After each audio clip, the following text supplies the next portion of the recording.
We already have Shri Suresh Prabhuji, former Union Minister. He'll be presenting his keynote address. So it is, please, the request is start settling down. You can bring your plates on the table. You can take the refill later on. There is no issue. Help us in getting on things on time.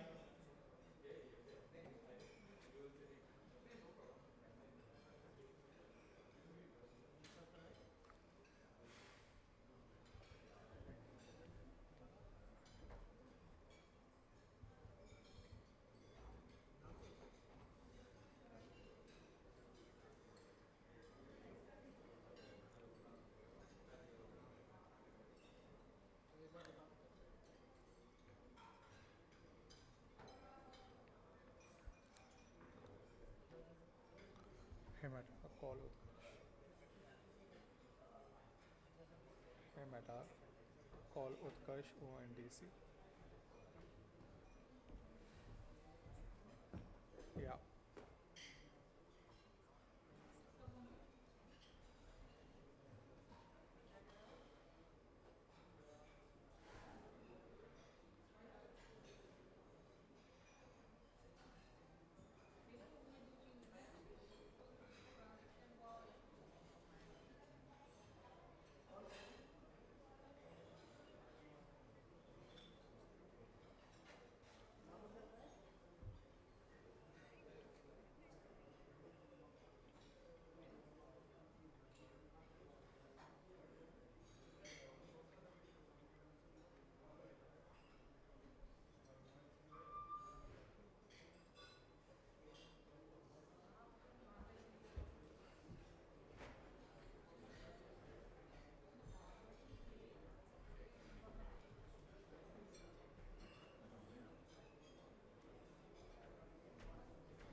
यार सुरेश प्रभु जी online आ गए?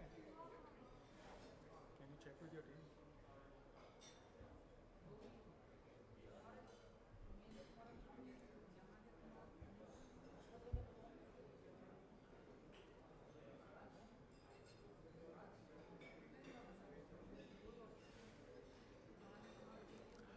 Ladies and gentlemen, please start settling down.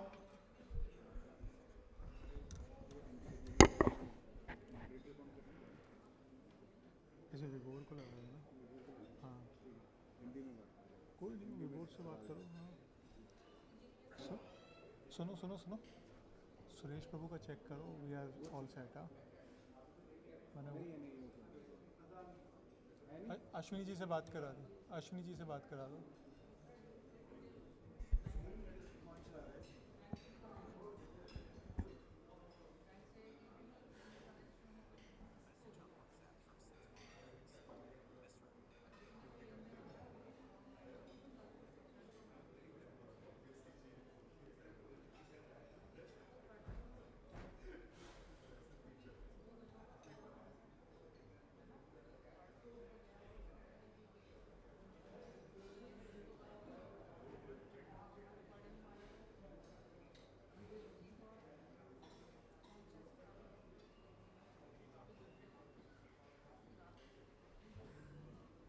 Sir,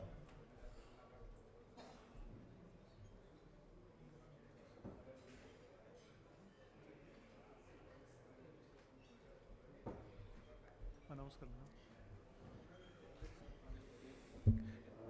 So the next session is Bazaar Goes Digital, Local Commerce, Local Trust. The speaker, Suresh Prabhuji, former Union Minister of Commerce and Industries. During his time, the digital commerce had taken a restructuring and ONDC became a reality. He is joining us from his Goa residence. Shri Harmeet Singh, CEO, PG. Shri Sunil J. Singhi, Chairman, National Traders Welfare Board.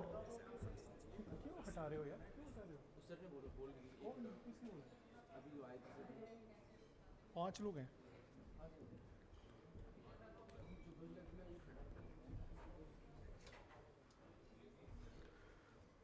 Shri Sunil J. Singhi, Chairman National Traders Welfare Board, Shri Gopal Krishna Agarwal, Economist and National Spokesperson BJP, Shri Charan Singh, former Chairman Punjab and Sindh Bank. To moderate the conversation, may I request Vibhor Jain, he is acting CEO of ONDC.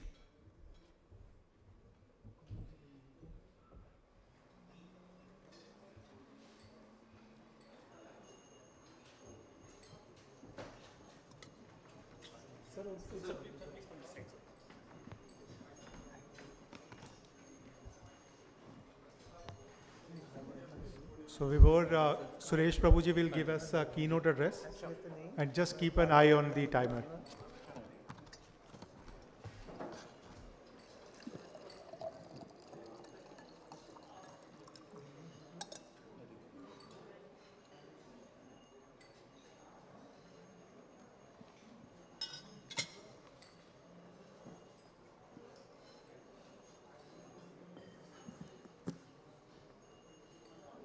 So, are we live with Prabhuji?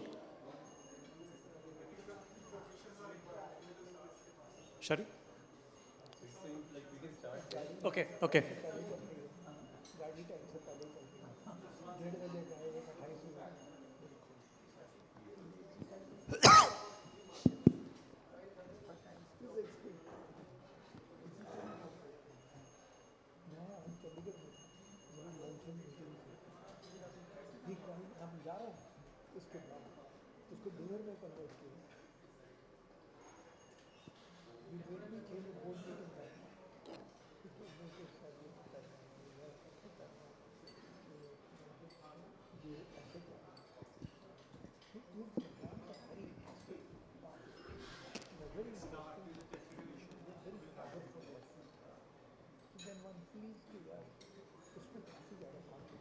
Okay, so I think let's start till we sort out the technical issues for Prabhuji to join us. Maybe I'll start with Sunil Singhi ji. Sir, आप national trader welfare board के chairman हैं. Now, अगर हम लोग online commerce की बात करें, जो हमारा एक ट्रेडर भाई है और ट्रेडर बहन है हमारी, वो सबसे ज़्यादा इम्पैक्ट हुई हैं ई कॉमर्स के ऑनस्लॉट से. आपके दृष्टिकोण में और जो ये आपका एक बोर्ड है, ये किस तरह से काम कर रहा है उनकी अपलिफ्टमेंट के लिए?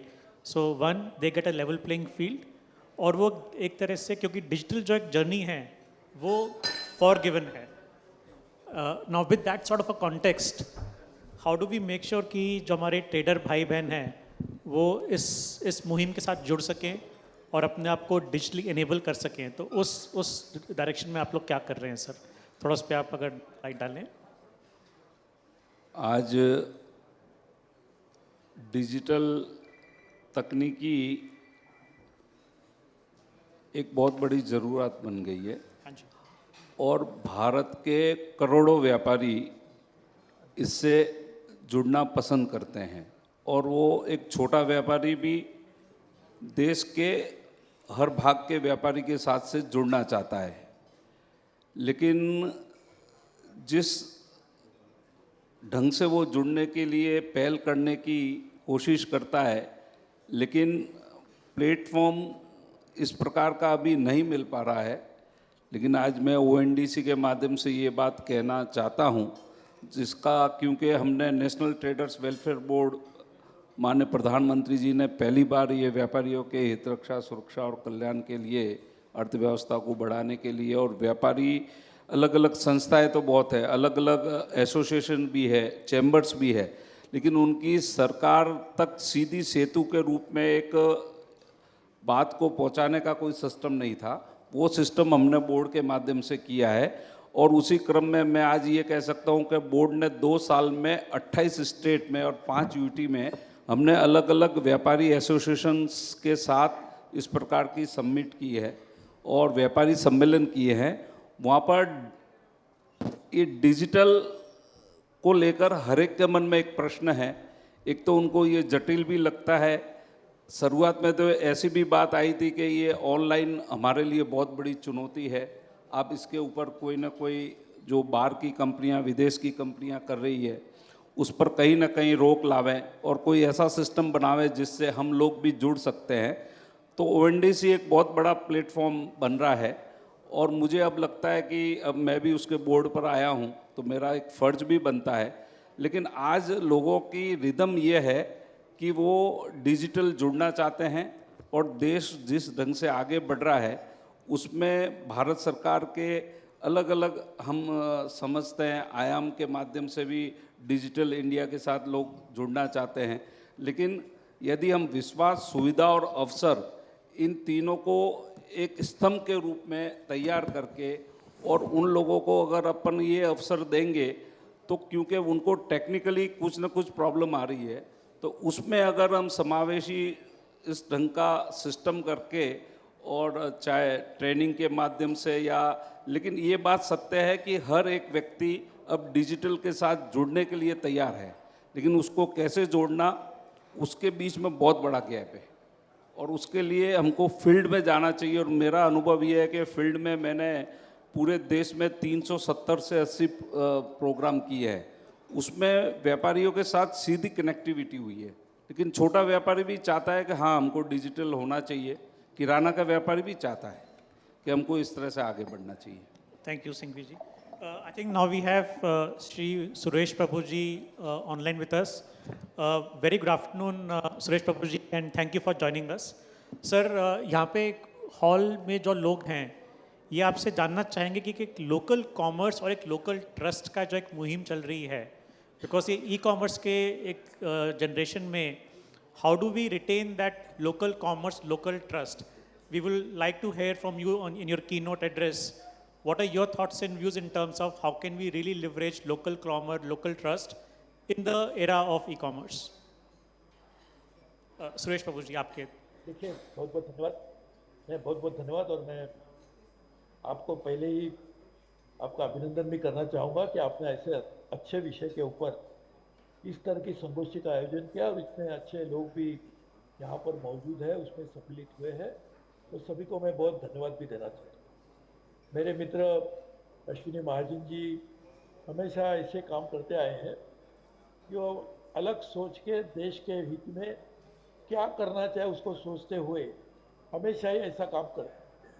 इसलिए जो संस्था की council for international economic understanding की जो स्थापना की गई, उसके पीछे भी यही मकसद था कि किस तरह के आर्थिक विषयों को लेके हुए आम आदमी की जिंदगी में सुधार लाने के लिए और साथ ही में उसको वैश्विक जो आज बड़ी बातें हो रही है उसको जोड़ने के लिए किस तरह से काम किया जाए, उसी को आगे बढ़ाते हुए आज का कार्यक्रम आयोजित किया। उसके लिए दोबारा उनको मैं धन्यवाद देता हूँ कि सभी सहयोगी है उनका भी मैं अभिनंदन करता हूँ। आपने जो अभी सवाल पूछा है बहुत अहम है। देखिए, कैसे देखा जाए तो ये आप if you think on the basis of conceptual thinking, तो कोई भी चीज की जो निर्मित की जाती है कहीं भी, वो लोकल स्तर पे की जाती है। जो खेत से कोई भी नई उत्पादन किया जाता है कहाँ होता है? लोकली होता है। वो अमेरिका में होगा या हमारे देश में होगा? हमारे जो नैसर्गिक हमारी जो प्रावधान हमारे पास है, नेचुरल कैपिटल, नेचुरल रिसोर्स, वो उसकी पैदाइश कहाँ होती है? कहीं ना कहीं लोकली तो होती है। उसके बाद में जो लोकली प्रोड्यूस किया जाता है नेचुरल फॉर्म में या कोई खेती के माध्यम से, उसका प्रोसेसिंग कहीं और होता हो, लेकिन सही माने में किसी भी चीज की निर्मित वो उसकी जो प्रावधान किया गया वो निसर्ग ने बनाया, इट इज नेचुरल प्रोसेस। तो इसलिए हमें ये बात को ध्यान में रखना पड़ेगा कि local is always there and we can not wish it away from that, and that reality is the thing that we should guide our thinking. अभी दूसरी बात जो आपने अभी पूछी और जिसके साथ एक कार्यक्रम भी जुड़ा हुआ है कि डिजिटल माध्यम से लोगों को उससे कैसे जुड़ा जाए। तो सबसे पहले हम सब इस बात से अवगत है कि आज देश में हर आदमी, ऑलमोस्ट हर आदमी डिजिटल माध्यम का प्रयोग कर रहा है। आज हमारा जो एक छोटा जो व्यापारी है, और वो भी छोड़ दीजिए जो सब्जी बेचने वाले रास्ते पे बैठ के भी काम करते हैं, वो भी अपना जो भुगतान होता है वो भी डिजिटल माध्यम से तो कराते हैं। तो digital is a part of a life today, और we should be taking pride in the fact कि आज पूरे विश्व में इस तरह का डिजिटल पेनेट्रेशन और किसी और देश में नहीं हुआ है। और मैंने खुद इस जो रिवॉल्यूशन हुई है उसको काफ़ी नज़दीक से देखा है। इसके पीछे नरेंद्र मोदी जी की सोच है। ये मैं खुद मेरे अनुभव से बता रहा हूँ, ये कुछ प्रधानमंत्री को खुश करने के लिए नहीं बोल रहा हूँ। मैं इसीलिए बोल रहा हूँ कि मैंने खुद उसका अनुभव किया, किस तरह से उन्होंने इस बात को इतने बड़े पैमाने पे स्केलअप करने का काम किया। और ये भी मेरा कहना नहीं है कि पहले उससे पहले कुछ हो ही नहीं रहा, ये भी मैं नहीं कह रहा हूँ, लेकिन आज जो स्केलअप हुआ वो सिर्फ उनकी एक नेतृत्व के कारण हुआ है। तो आज वी हैव अ मीडियम, आज हमारे पास एक माध्यम मौजूद है कि जिसके सहारे, जिसके आधार पर हम लोकल लोगों को, स्थानीय लोगों को विश्व के मार्केट के साथ जोड़ सकते हैं। डिजिटल माध्यम उपलब्ध है, पैदाइश भी लोकली होती है, तो क्यों ना हम उसको जोड़ा जाए। इसी सोच को लेकर हुए एक कार्यक्रम बना था कि हर जिले में एक ऐसा कोई उत्पादन किया जाए जो एक खास विशेषता रखते हो। और इस बात से भी आपको अवगत होंगे ही होंगे कि देखिए हमारे बनारसी शाल, उसी बनारस में बनते थे, कांचीवरम साड़ी तो कांचीवरम में बनती थी। इसके लिए हमने इसी बात को ध्यान में रखते हुए जीआई, ज्योग्राफिकल इंडिकेशन को लेते हुए हमने हर चीज को इस तरह से जोड़ा था। अभी एक बहुत बड़ा एक विवाद चल रहा है कि कोल्हापुर चप्पल, उसको एक यूरोपियन कंपनी ने डिजाइन अपने आप ले लिया, तो हमने उसका जीआई लिया था। मैं जब कॉमर्स मिनिस्टर था उस समय हमने दिया। तो मुझे समझता है ये GI, geographical indicator, globally accepted issue है। डिजिटल माध्यम जो लोकली पैदाइश की जाती है उसका भी जीआई लेना चाहिए। GI is like a intellectual property right in a way, तो उसको लेना चाहिए और साथ में इसको करना चाहिए। मैं आपको और एक बात उससे जोड़ना चाहता हूँ कि अभी नई एक जो अभी हाल ही में कुछ जो नई एक डेवलपमेंट हुई है, हमारे प्रधानमंत्री जी ने नरेंद्र मोदी जी के, अमित शाह जी के नेतृत्व में एक नए मंत्रालय की स्थापना, सहकारिता का मंत्रालय। हमने उसकी नीति बनाई, मैं उसका अध्यक्ष था। उसका विमोचन भी 24 जुलाई को हमारे अमित शाह जी ने किया। इसमें हमने ये कहा है कि हर गांव में एक सहकारिता संस्था की स्थापना की जाएगी, और वो सहकारी संस्था, उसको पहले पर जमाने में हम पीएससी कहते, प्राइमरी एग्रीकल्चर सोसाइटी, पैक्स। तो ये पैक्स तो रहेगी, लेकिन ये मल्टीपर्पज पैक्स रहेगी, बहुत सारे काम वो कर पाएगी। इसलिए उनको प्रावधान भी जाएंगे, उसको पूरी तरह से डिजिटल माध्यम से जोड़ा जा रहा है।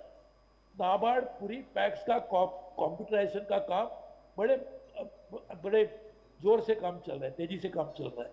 तो आप देखिए ये जो कार्यक्रम आप बात कर रहे हैं, इससे मुझे लगता है पैक्स को भी जोड़िए आप, क्योंकि हर गांव में पैक्स रहेगी तो लोकल और क्या हो सकता है। हर गांव में जो प्राइमरी एग्रीकल्चर ट्रेड सोसाइटी होगी वो मल्टीपर्पज होगी, तो ये काम वो करेगी। उसके लिए कंप्यूटराइजेशन भी किया जा रहा है, तो डिजिटल माध्यम भी आ गया, और साथ ही में उसको प्रावधान देने के लिए धन भी देने की हम लोगों ने प्रायोजन बनाया है। प्रधानमंत्री जी 15 अगस्त को भी मुझे बहुत विश्वास है इस बात को दोहराएंगे कि किस तरह से कोऑपरेटिव को साथ में लेते हुए सहकारिता के माध्यम से समाज में और आर्थिक स्तर पर हम किस तरह से बदलाव ला सकते हैं। तो ये जो आप बात कर रहे हैं उसको हमने जोड़ना चाहिए। और एक बात मैं कहना चाहता हूँ, जिसकी शुरुआत कॉमर्स इंडस्ट्री मिनिस्टर था तो मैंने की थी, डिस्ट्रिक्ट लेड ग्रोथ। हर जिले का विकास, जिले में जो वहाँ की आपदा उपलब्ध है उसके आधार पर हम करते हैं, वहाँ जो संपदा उपलब्ध है उसी के आधार पर हम करते हैं। तो मुझे लगता है में विकास भी होगा, पहले उसका लाभ होगा, बाद में उसका परिवर्तन जीडीपी में होगा। आज हम जीडीपी के पीछे पड़े, लेकिन जो आम आदमी है उसके जिंदगी में उसकी जो आमदनी है उसमें बढ़ोतरी कैसे हो, उसके बारे में ये साथ साथ में दोनों चीज की जा सकती है। इसलिए मैं आपको बहुत दोबारा बधाई देता हूँ, और मुझे विश्वास है कि जिस तरह से कोई भी कार्यक्रम जो एक काउंसिल करता है, या मेरे मित्र अश्वानी जी भी कहते हैं, उसमें एक नई सोच लाने की उनकी कोशिश रहती है। और सिर्फ सोच नहीं, तो सोच को पूरी एक्शन में किस तरह से परिवर्तन किया जाए, वो भी हमेशा वो काम करते आए। इसलिए मुझे विश्वास है कि बाजार गोज डिजिटल, टाइटल भी बहुत अच्छा दिया आपने, लोकल कॉमर्स लोकल ट्रस्ट, उसको ट्रस्ट देने की, ट्रस्ट को थ्रस्ट देने की जो जरूरत थी, वो काम भी आज इस कार्यक्रम के आधार पर हो रहा है। इसके लिए बाजार को किसी की नज़र न लगे, यही सोचते हुए मैं आपको बहुत दोबारा शुभकामनाएं देता हूँ। वैसे तो मेरी कोशिश थी कि मैं खुद यहाँ पर आके इस कार्यक्रम में सम्मिलित हूँ, लेकिन वो संभव नहीं हुआ। इसके लिए डिजिटल माध्यम से इस कार्यक्रम में आया हूँ। तो अश्विनी जी मुझे कह रहे थे कि आपको आना ही पड़ेगा। मैं बोला आप कार्यक्रम रखा है डिजिटल, तो आने के लिए डिजिटल भी आ सकता हूँ, उसको फिजिकली आने की क्या जरूरत है। तो इसके लिए आपको बहुत बहुत धन्यवाद देता हूँ आने के लिए, और मुझे विश्वास है कि हमारा बाजार बढ़ते जाएगा। और मैं आपको और एक बात कहना चाहता हूँ, अमेरिका के साथ में ट्रेड के बारे में जो चर्चा हुई, मैं कॉमर्स इंडस्ट्री मिनिस्टर, तभी भी मैंने अमेरिका के साथ में ट्रम्प वन एडमिनिस्ट्रेशन में ये मैं भी उनके साथ में बातचीत कर रहा था। तो मुझे लगता है कि हमारे देश की जो ताकत है ये बहुत बड़ी है। हमें किसी के सामने झुकने की जरूरत भी नहीं है, ना ही हमें डर जाने की भी आवश्यकता है। मुझे विश्वास है कि जब भी हमारे ऊपर कोई संकट आया तो हमने उसका सामना इस तरह से किया कि उसने हमने चुनौती को हमने संभावना में परिवर्तित किया। तो मैं इसी बात को दोहराना चाहता हूँ।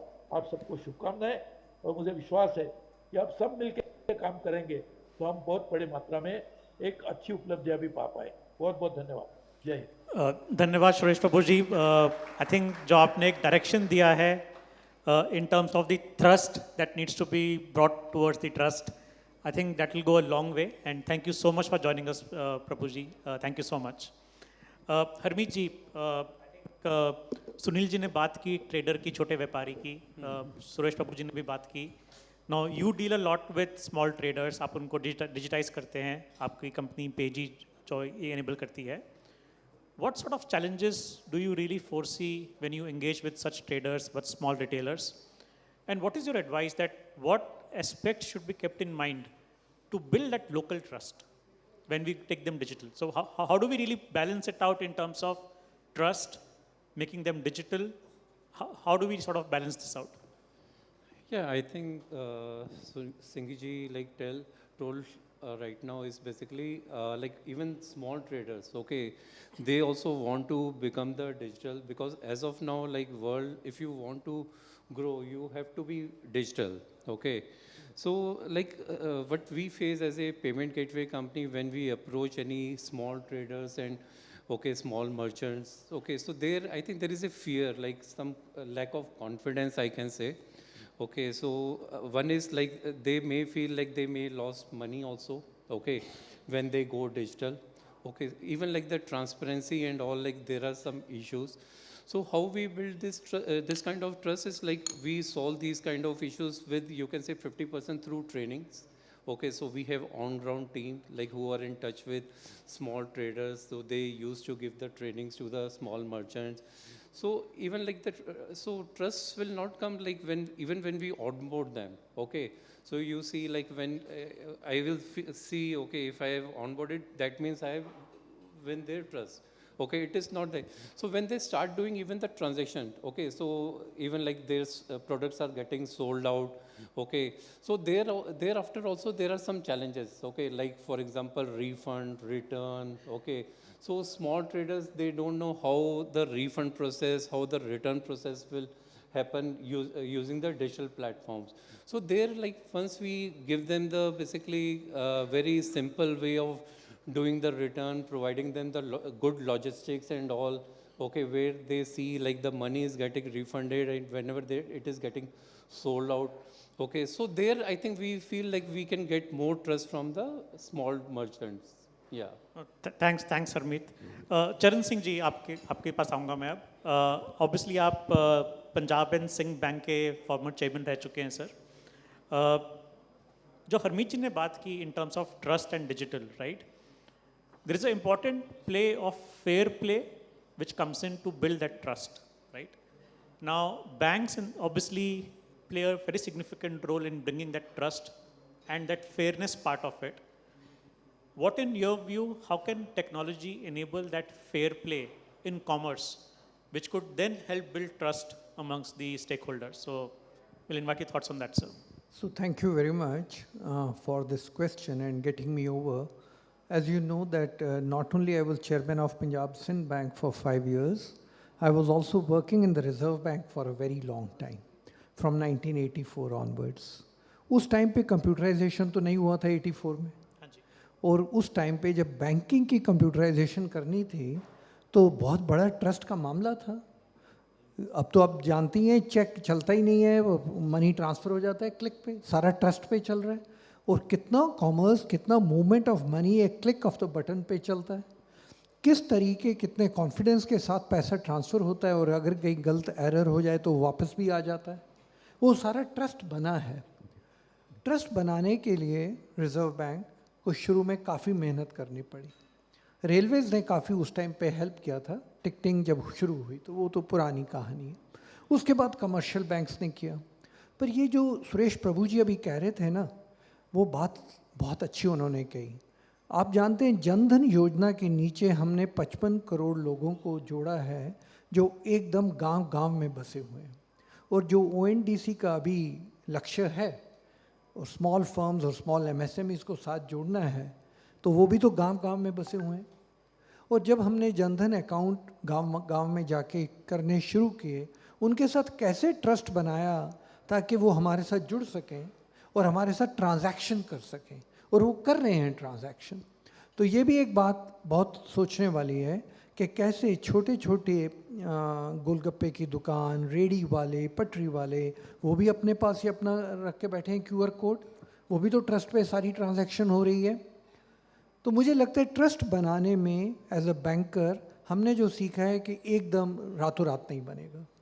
उसके लिए हमारे पास रिड्रेसल मैकेनिज़्म की भी ज़रूरत है, कहीं पर कोई गलती हो गई है रिवर्स करने की भी ज़रूरत है, और कहीं पर कोई ना कोई संपर्क की भी ज़रूरत है। अगर कुछ चाहिए तो कोई ना कोई आदमी उधर खड़ा है या बैठा है या आपसे फ़ोन पे बात कर रहा है जो कह सकता है कि टेंशन नहीं है, हम इसको दुरुस्त कर सकते हैं, ठीक कर सकते हैं। अब एक तो जगह ONDC ने जब ये पूरा प्लेटफॉर्म दिया है, बहुत बढ़िया प्लेटफॉर्म दिया, हम सब जानते ही हैं, पर मुझे लगता है इसके साथ एक इकोसिस्टम भी बनाना ज़रूरी हो जाएगा। वो इकोसिस्टम वो वाला होगा जिसमें हम लोग रिड्रेसल मैकेनिज़्म, उसके बाद एक ओम्बड्समैन भी बनाना पड़ेगा जो हमें बता पाएगा कि ठीक है ये एरर हुआ, यहाँ गलती हुई। क्योंकि ट्रस्ट में सबसे बड़ी बात सिर्फ हमारे अंदर देश में ही नहीं, पर आप जब विदेश में भी ट्रेड करते हैं तो उसका लीगल बैकिंग क्या है, लीगल सपोर्ट सिस्टम क्या है, और मनी एंड प्रोडक्ट अगर ठीक नहीं लगा है तो क्या वापस आ सकता है, वो बहुत ज़रूरी है। तो मुझे लग रहा है कि ONDC तो एक शुरुआत है, इसके साथ जो इकोसिस्टम अभी हमने डेवलप करना है उसमें हम लोगों को technology, redressal and ombudsman type scheme लगानी पड़ेगी। एक चीज़ और मैं कहनी चाहूँगा, मेरे से पहले भी प्रवक्ता ने यही कहा, सुरेश प्रभु जी ने भी यही कहा, जब हमने जनधन योजना शुरू की तो लोगों को जाके मिलना शुरू किया। मैं उस टाइम पे IIM बेंगलुरु में RBI चेयर प्रोफेसर था, मैंने सर्वेस भी किए, लोगों को जाके मिला भी कि जनधन योजना कैसे लागू होगी। उससे पहले भी मैंने सर्वे किए थे, उसके बाद भी सर्वे किए थे आसपास के गांवों में। लोग चाहते हैं, लोग उत्सुक हैं, बहुत ज़्यादा सहूलियत है, औरतें बीच में आ सकती हैं जो हम चाहते हैं कि उनका योगदान बढ़े और उनकी शक्ति हमारे साथ देश की प्रगति में जुड़े। तो इसलिए हर एक कोई उत्सुक है, बुजुर्ग भी उत्सुक हैं, पर बात यह है कि क्या हम उन लोगों को ट्रेन कर सकते हैं।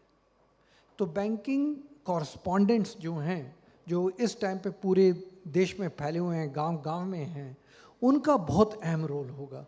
तो मैं सोचता हूँ अगर हम उनको ट्रेन कर सकें और अपने साथ जोड़ सकें तो उससे ये पहल काफ़ी तेज़ी से आगे बढ़ेगी। Thank you. No, thank you, Charan Singh ji. बहुत very valuable sort of inputs. Gopal Krishna Agarwal ji, as the national spokesperson for economic affairs of BJP, you have in the past have spoken about the cultural capital, to drive economic growth, right? Now, when you talk about the cultural capital, obviously trust is the underlying principle of that cultural capital. How do you see that cultural capital, and I think building on what even Charan Singh ji spoke about, how do you see that aligning to the digital commerce wave in terms of larger adoption of the local communities, building trust, which then leading to a cultural capital for economic growth? So how do you link these pieces together? Dhanyawad. It's very important that we have been working on cultural economy, connect, and Prime Minister has always said that Vikas bhi or Virasat bhi, The important thing is that we as a country, civilization, has lot of content in the areas of art, music, dance, food, festival, architecture, tourism, and religious activities, etc. But at times they are not getting the economic connect. So the important thing is that this platform like ONDC, etc., can give them a specialized platforms like Artifact. People at global level want to buy those things, but they don't know from where do we get them.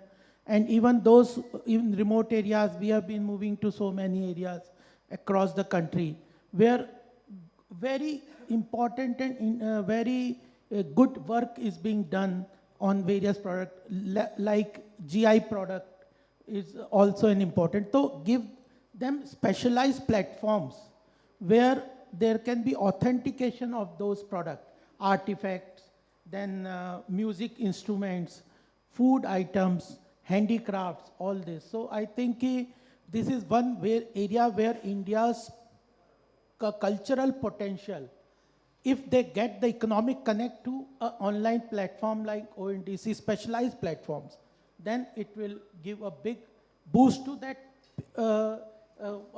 area, workers, handicraft, those who are involved in that activity. I have seen that they are not getting the economic connect at times, financial support, they are not getting proper market. So this is one thing that I think is an important, as a cultural economy and cultural connect and potential of India can get a global platforms through this, but it will require a specialized platforms on specialized segments on this ONDC platform. And we have seen recently that I was attending one program on GI tagging.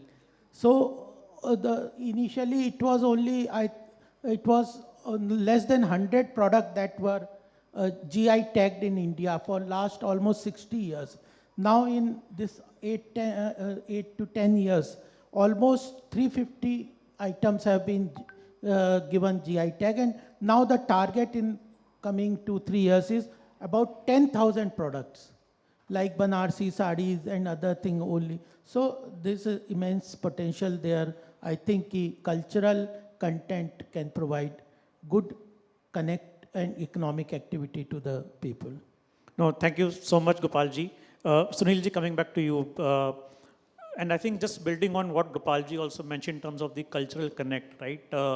I am moving towards the entire, emotional connect that the entire campaign that you have been driving from in terms of the vocal for local, right?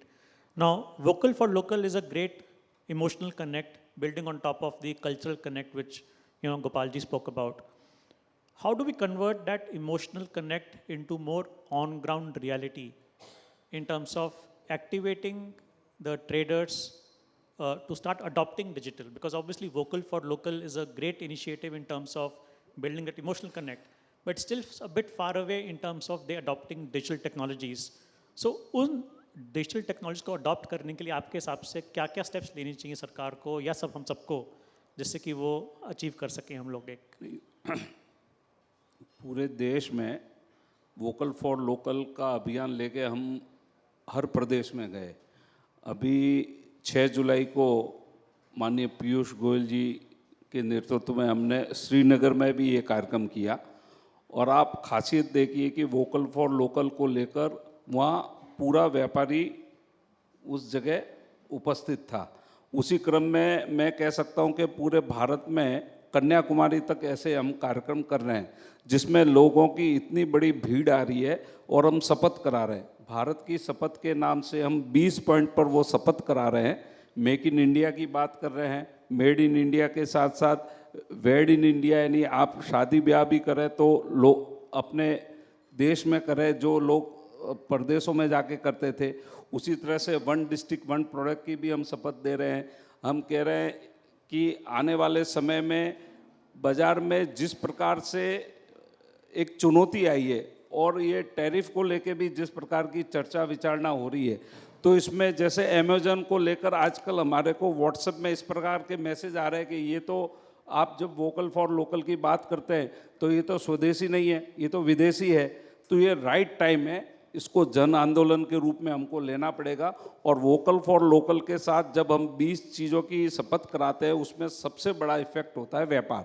और व्यापार कैसे हमारा घरेलू है, नहीं हम तो सीधा जो देश के प्रधानमंत्री जी कहते हैं कि भारत से मिट्टी से बना हुआ, भारत के श्रम योगियों से बना हुआ, और उसी चीज़ का हम बेचान करेंगे और उसी चीज़ का क्रय विक्रय करेंगे।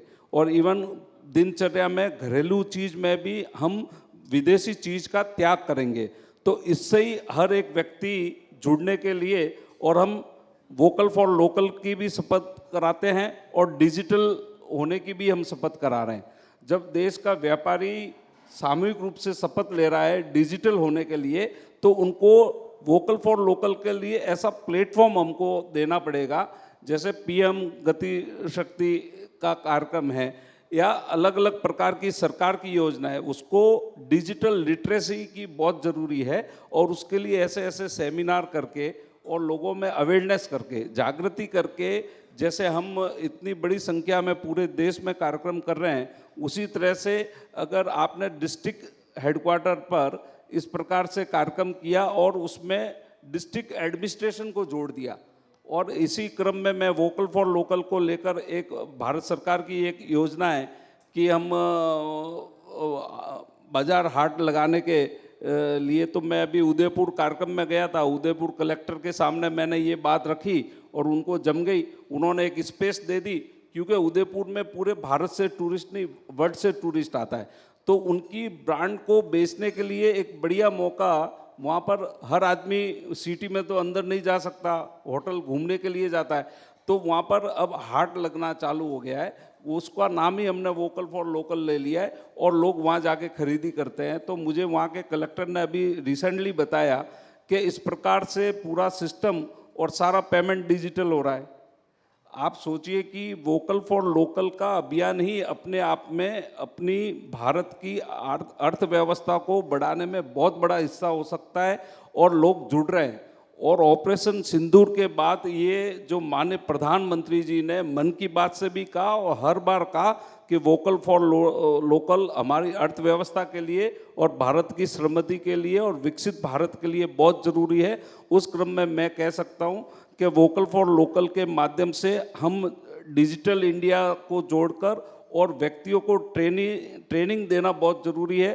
और जहाँ अभी जैसा अभी चरण सिंह जी साहब ने बोला कि साख बहुत बड़ी चीज़ होती है, और व्यापारी, हिंदुस्तान का व्यापारी अनादिकाल से साख पर उसकी क्रेडिट पे ही वो काम करता है, और अगर उनको ट्रांजैक्शन करने में सुविधा मिल गई, उनको कोई चीज़ वापस करने में जिस तरह से दूसरी कंपनियां करती है, उस प्रकार से अगर ओएनडीसी में भी ये व्यवस्था कर दी, तो आने वाले समय में मैं ये कह सकता हूँ कि हर एक व्यक्ति, जिस ढंग से आपने कहा कि जनधन अकाउंट खुले हैं पूरे भारत में, उसी तरह से ओएनडीसी और हमारे जो स्वदेशी इस प्रकार के डिजिटल के सिस्टम है, उससे हर एक व्यापारी भी जुड़ेगा और हर एक व्यक्ति भी जुड़ेगा, और बहुत बड़ा मार्केट हम डेवलप कर सकते हैं।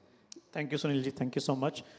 Harmeet, quick one from your side. अगर मैं एक छोटा व्यापारी हूँ एंड मैं पेजी सिस्टम्स के साथ जुड़ता हूँ, उससे मुझे फ़ायदा क्या होएगा? So if you can just explain me in quick 1 minute, what is the advantage if I, like a small trader, I associate with Payji as a service provider? So basically with PG, like they will get advantage, like they can connect to other networks also, like we are working with ONDC and other networks also, okay. So they will get some bigger market, okay. So we'll give them option to sell more, okay. So by giving good analytics, okay, good dashboard, okay, real-time monitoring and all, okay. So they can sell more. So it is not like that we are binding them to sell through Payji. Okay, there are other options also. It is an open network, okay, like how ONDC work. And like for these heritage and all, like this, for example, Banarsi Sari and all. And these are very important also, okay. So we have to bring them on board as a digital okay, sellers, okay. Like today, these industries like Aligarh ka Tala, Banarsi sarees, so we have to see this as a very relevant markets, okay. For example, like you're getting Banarsi saree imported, but Banarsi saree at 800 rupees on Amazon, okay. But our local artisan, okay, local and all, so they are finding very difficult to sell those things very difficultly on the digital platform basically. So we help them, like they can sell more, so they earn more. So, and giving them more digital trainings, everything. Yeah, we are providing them. Yeah. Thank you so much. चरण सिंह जी, आपने कहा कि आप RBI के साथ भी थे, सो उस कॉन्टेक्स्ट में how do you think the role of regulation can be more of an enabler than a gate keeper, specifically when it comes to commerce, right? And are there any specific interventions that you would want to propose, which the government should look into, which can help really, you know, provide that thrust to the entire ecosystem, as even Prabhuji spoke about, कि वो thrust कैसे मिले? So how can regulation play a more positive role there than being a gatekeeper?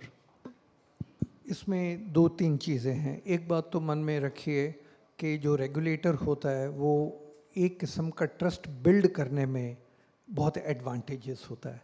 अगर सख्त regulator है तो आपके मन में जो उपभोक्ता है, कंज्यूमर है, उसको लगता है कि हाँ मैं सेफ़ हूँ, क्योंकि एक मॉनिटर क्लास में बैठा है, वो मेरे को इधर उधर या उनको इधर उधर जाने नहीं देगा। तो रेगुलेटर का एक जॉब ट्रस्ट बिल्डिंग भी होता है। हम सब का विश्वास सरकारी बैंकों में इसलिए है क्योंकि हमें पता है कि रेगुलेटर बहुत स्ट्रॉन्ग है और इनको संभाल के रखा हुआ है ना। इतने प्राइवेट सेक्टर बैंक्स आगे हैं, फिर भी आपका ज़्यादातर मन करेगा कि स्टेट बैंक में अकाउंट जरूर हो। वो ट्रस्ट के कारण है, वो ट्रस्ट रेगुलेटर के कारण है। इसलिए रेगुलेटर को डाइल्यूट करने का कोई लाभ नहीं होगा। Regulator should continue to be tight. अभी बात यह है कि कॉमर्स कैसे बढ़े। मेरी राय में जिस तरीके का हम ONDC में फैलाव चाहते हैं और बढ़ाव भी होना चाहिए। इस टाइम पे $50 बिलियन की बिज़नेस चल रही है कॉमर्स में। हम लोग 550 बिलियन तक ले जा सकते हैं, तो बहुत ज़्यादा अगले 8 साल में इसका स्कोप है। तो उस स्कोप को एकदम आगे ले जाने के लिए क्या कर सकते हैं, और जिसमें रेगुलेटर भी बीच में साथ जुड़ जाएगा। मेरा मन है कि ONDC should partner with public sector banks. जैसे ही पब्लिक सेक्टर बैंक्स के साथ पार्टनर करेगा, रेगुलेटर अपने आप बीच में आ जाएगा। जैसे ही रेगुलेटर बीच में आएगा, आपके मन में आएगा कि ये कॉमर्स का प्लेटफॉर्म है, इसमें पब्लिक सेक्टर बैंक पूरा पार्टनर कर रहा है, तो आपके मन में विश्वास और ट्रस्ट बन जाएगा कि क्योंकि पब्लिक सेक्टर बैंक के साथ पार्टनरशिप है, ये ठीक ही होगा। बाकी मैंने कहा कि ओम्बुड्समैन के थ्रू, आप ओम्बुड्समैन जैसे बैंकिंग में हैं, उसी तरीके अगर ONDC के साथ बन जाए तो वो भी लाभ होगा। और बिज़नेस कॉरस्पॉन्डेंट्स जो बैंकिंग का काम करते हैं, वो भी बहुत ज़्यादा लाभदायक होगा। क्योंकि देश की प्रगति का सवाल है और देश को विकसित बनना है, और जितना ज़्यादा हम लोग ई-कॉमर्स को प्लेटफॉर्म पे ले आएंगे, उतना ज़्यादा एक ट्रैकिंग और रिकॉर्ड कीपिंग भी हो जाएगी। उससे GST वगैरह का भी फ़ायदा हो जाएगा, और उससे बाकी टैक्स कलेक्शंस में भी बहुत ज़्यादा एडवांटेजेस हो जाएंगे। उसका एक सबसे अच्छा तरीका ये हो सकता है, जो मैं सोचता हूँ, हम लोगों को ट्रेनिंग देनी बहुत ज़रूरी है। ट्रेनिंग कैसे होगी? ट्रेनिंग का एक लाभ हम लोग, जैसे अगर आपको याद हो, मेरी उम्र में तो हम सब लोगों ने देखा है, जब खेती बाड़ी का काम होता था तो ऑल इंडिया रेडियो पे शाम को 5:30 बजे खेती बाड़ी का प्रोग्राम आता था। उससे गांव गांव में ये बात फैल जाती थी। क्योंकि हम लोग उस लेवल के और उस विलेज तक जाना चाहते हैं, तो मैं सोचता हूँ माध्यम TV और रेडियो ये बहुत लाभदायक हो सकते हैं। तो उनके थ्रू अगर हम यूज़ करें और साथ में कहें कि हम लोग पार्टनर करें, ONDC गवर्नमेंट सपोर्ट गवर्नमेंट के साथ है, पब्लिक सेक्टर बैंक इनके साथ जुड़े हुए हैं, इसलिए रिजर्व बैंक का भी उसमें थोड़ा बहुत रोल है कॉमर्स में। और फिर अगर हम इसको एडवर्टाइज़ करें मीडिया के थ्रू, मुझे लगता है कि आपका जो तात्पर्य है, जो ऑब्जेक्टिव है, वो फुलफिल हो जाएगा। Thank you. Thank you so much, Charan Singh ji. Gopal Krishnan ji, if I look at your commentary as a spokesperson, right, it has been more in terms of larger structural reforms than short-term fixes, right? And specifically, if you're looking at the MSME sector, and in terms of their digital adoption, any guidance that you would have in terms of what are those long-term structural reforms that should be looked at, which will help fast-track the digital adoption in the MSME sector? One thing is we have a very good example of GEM. The GEM is a success story if you look into it. And what we find is that ONDC has to catch up a lot of cover a lot of last mile in that. What we can do is it is the onboarding of the we need some customers. GEM is successful because public sector undertaking, government department, everybody is procuring for GEM. So there is a clear-cut market for suppliers. So they are getting on board into it. If they are finding some difficulty, they are actively asking, how do I overcome this technological barriers, etc. So we have to get more customers on this board, and then it will come into effect. For that, what I think is 2-3 suggestions that I have is how you incentivize delivery. You can reduce cost, give subsidy on the cost. Initially, UPI, etc. were successful because there was no transaction cost. So a lot of cost is included into transportation cost. That can be subsidized in a way. Second is incentivize purchase. Create loyalty programs like we have seen that even street vendors or even large marketplaces, shops, etc., houses are also providing loyalty programs that can be done into that. And one more thing that I suggest is how do you reduce the working capital requirement of the suppliers? Because there is a gap between when the purchase is made and payment is made, and that is going to the sellers. How you make it faster? And fourth point that I think is the data transaction, because credit rating is an important for MSME, small businesses, for their working capital requirement, bank loan, etc. So there will be huge data which can be collected at these platforms. How that can be collated and used by the banks, as Charan Singh ji has also said, that integrate banks' credit rating through the data that is of transaction data, their product, how much, there will be big data, what their products have been rejected, what is their delivery time. All this data can help assess their viability of the project. So that data, so these 4 things is incentivize sellers, create loyalty programs for the purchasers, fast-track payment, subsidize delivery, etc. And the last is that data collection and credit rating is important. That will help MSME to overcome some of their working capital requirement and loan requirement, because government is pushing for collateral-free loans, etc. But there is a credit history is missing. So these are things. We have good examples, and now there is a big scope for ONDC, etc. Because globally, scenario is that protectionism is coming out, sanctioning is coming out. Whenever there is a challenge, we faced challenge. I was on the board of Bank of Baroda.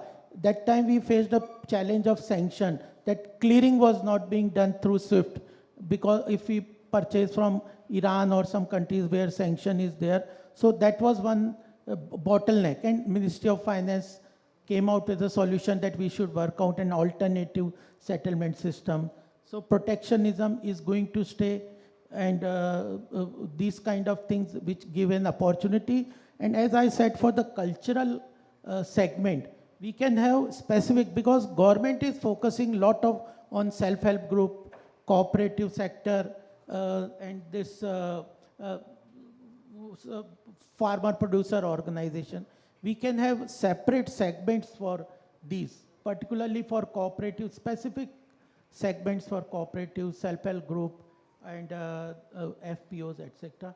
So these are the things that I think, but there is a good opportunity, more and more awareness, etc. Normal means of propagating are important, but these are, I think, some of the suggestions that government may work on it and improve the customer. Ultimately, the customer experience is very important. No, completely agree. Really insightful, Gopalji. I think we can go on, but I think the clock says it's time of, in fact, we're over time now. So thank you so much for each of my panelists. Thank you, Suresh Prabhuji, for joining online. Thank you, Sunil Singhi ji.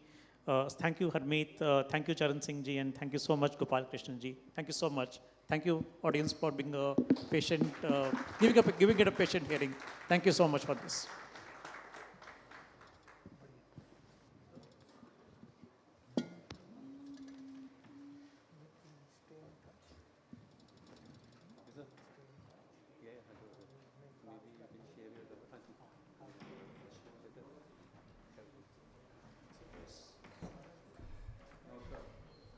Thank you, Vibhor, for holding the conversation together. May I request Ganesh Rao ji to come forward and help us in felicitating the gentleman. Ganesh Rao ji is one of the traders. Ganesh Rao, please come. Ram, please come.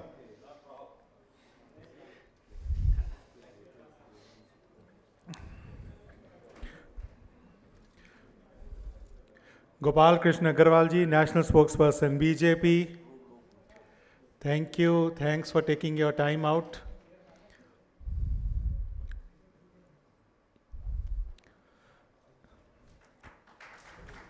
Professor Charan Singh is distinguished economist and former chairman Punjab and Sindh Bank.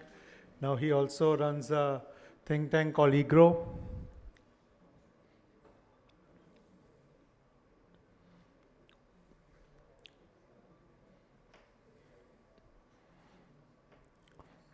Harmeet Singh ji, CEO, Payji.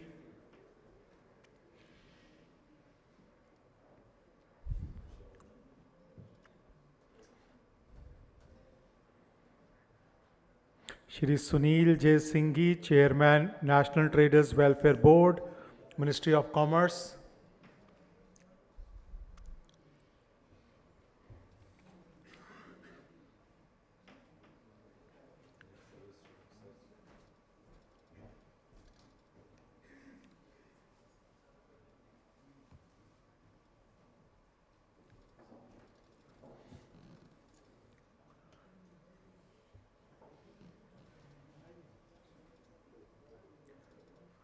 Shri Vibhor Jain, CEO, ONDC.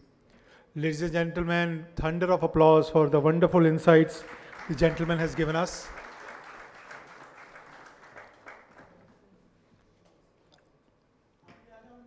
नहीं कोई आप करेगा